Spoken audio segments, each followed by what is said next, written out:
Halo pemirsa yang sedang menonton. Mungkin Anda selama ini belum tahu bahwa selama ini Anda tidak tahu banyak sekali makanan yang kita konsumsi yang kebanyakan merupakan olahan dari pabrik, olahan dari perusahaan-perusahaan besar. Namun tahukah Anda bahwa ada beberapa makanan yang sebenarnya sama sekali tidak sesuai dengan kenyataannya? Harapan yang tidak sesuai dengan kenyataan. Seperti misalnya baru-baru ini kasus susu kental manis yang ternyata tidak mengandung susu.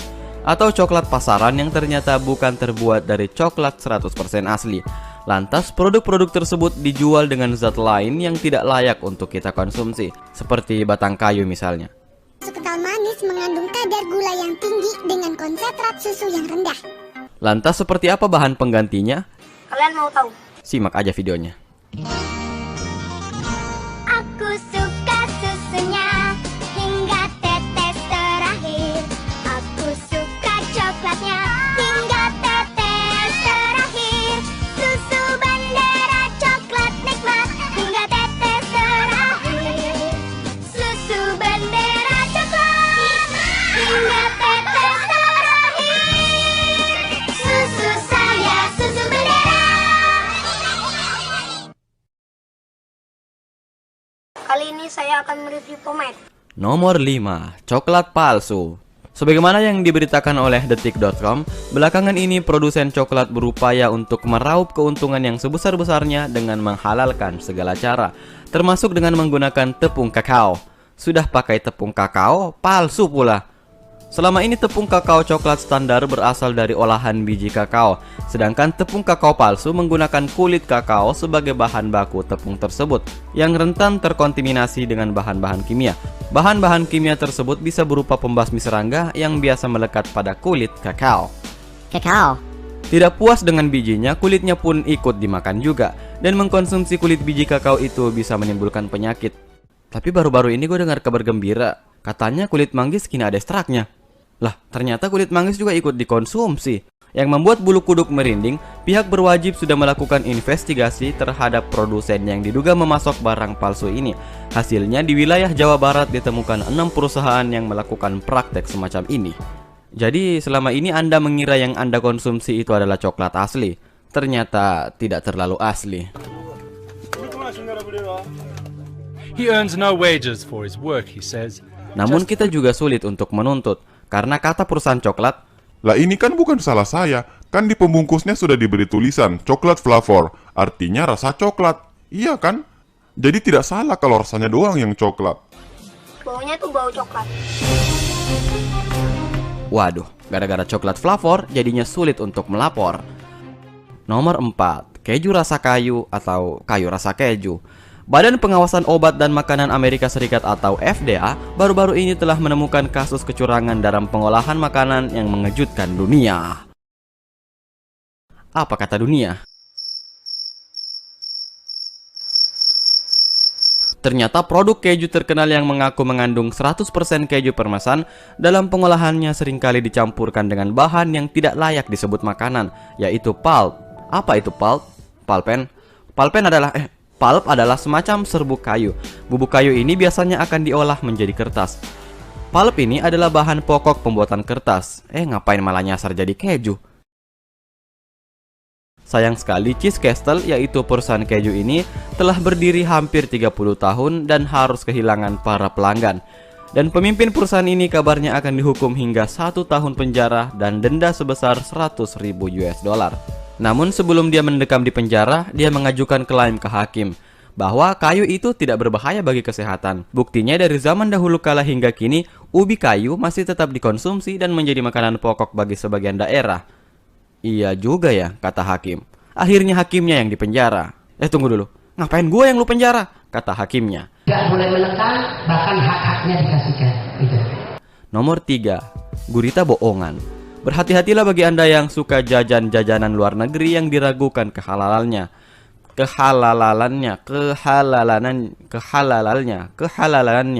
Astagfirullahaladzim. Kedengarannya Anda kelelahan. Nih, makan Snickers. Jangan sembarangan masuk restoran yang tidak Anda kenal. Kenapa? Karena baru-baru ini di daerah Jepang terciduk sebuah restoran yang menyajikan calamari palsu yang terbuat bukan dari bahan asli melainkan dari bahan lain. Apa itu calamari? Lah, masa kamu tidak tahu? Kamu kan Google. Oh iya, aku lupa. Jadi kata Google, calamari adalah masakan yang terbuat dari cumi-cumi yang digoreng, diputar, dijilat, dicelupin. Biasanya calamari berbentuk cincin, tapi bukan cincin kawin. Bentuk cincin ini adalah potongan-potongan dari cumi-cumi, dengan taburan karamel yang lumer di mulut. Stop, jangan lapar dulu.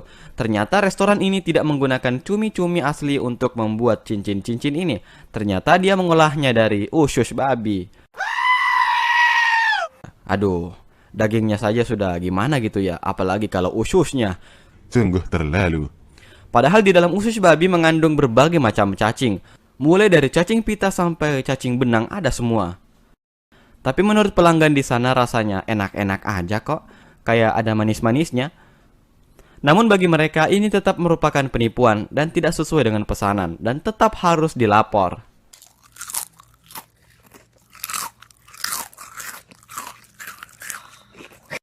Nomor 2, kepiting palsu.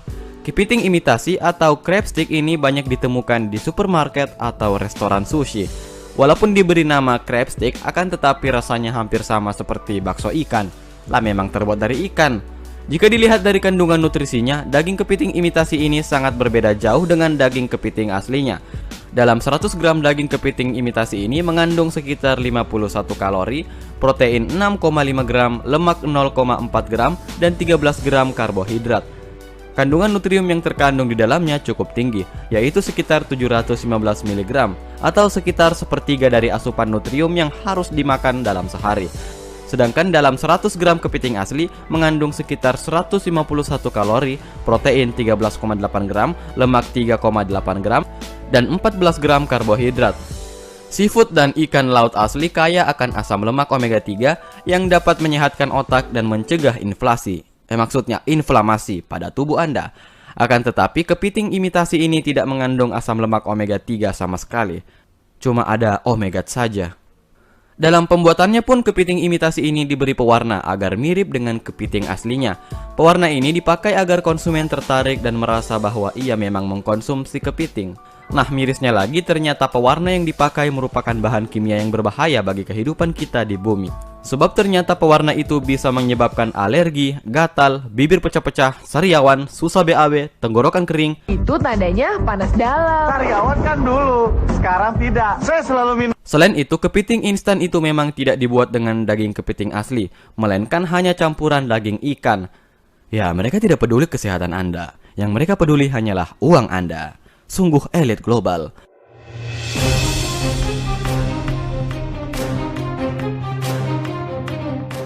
Halo anak-anak, uang lebih manis daripada madu. Nomor 5, susumu bukanlah susuku. Bertahun-tahun masyarakat Indonesia mengkonsumsi susu dengan harapan bisa mencerdaskan otak bangsa. Ternyata zat yang kita anggap sebagai susu ternyata tidak punya susu. Pantas aja gue tidak pintar-pintar. Susu kental manis akhirnya secara resmi dinyatakan tidak mengandung susu oleh Badan Pengawas Obat dan Makanan alias BPOM. Ya, pantas saja ya seringkali aku membaca di kaleng tersebut tertulis dilarang dikonsumsi oleh bocah-bocah berusia di bawah 5 tahun dalam bentuk apapun. Oh, ternyata gitu toh. Lalu kalau bukan susu, terus terbuat dari apa dong? Kubaca dari tribun.com, Gail Borden JR mencetuskan ide untuk menambahkan gula dan mengurangi air pada susu sehingga mencapai tingkat kepekatan tertentu agar bisa disimpan dalam waktu yang lebih lama. Awalnya hanya susu asli yang ditambah gula, lama-kelamaan malah gula yang ditambah sedikit susu. Bahkan tanpa susu sedikit sama sekali. Susu sungguh terlalu. Ketua Gabungan Koperasi Susu Indonesia, Dedi Setiadi mengatakan pabrikan susu kental manis hingga saat ini bekerja sama dengan peternak sapi lokal untuk menghasilkan bahan baku mereka. Namun keberadaan susu kental manis tidak dilarang, selama Anda sadar bahwa itu bukanlah susu dan hanya bisa dijadikan sebagai penyedap rasa atau bahan pemanis biasa, sebagaimana gula. Dan pemirsa yang sedang duduk di sana, ada baiknya Anda teliti dulu sebelum memasukkan makanan-makanan pabrik ke tubuh Anda. Terima kasih telah menonton, jangan lupa like, kemudian subscribe secara gratis, dan bagikan video ini ke seluruh alam. Terima kasih dan salam, selamat malam.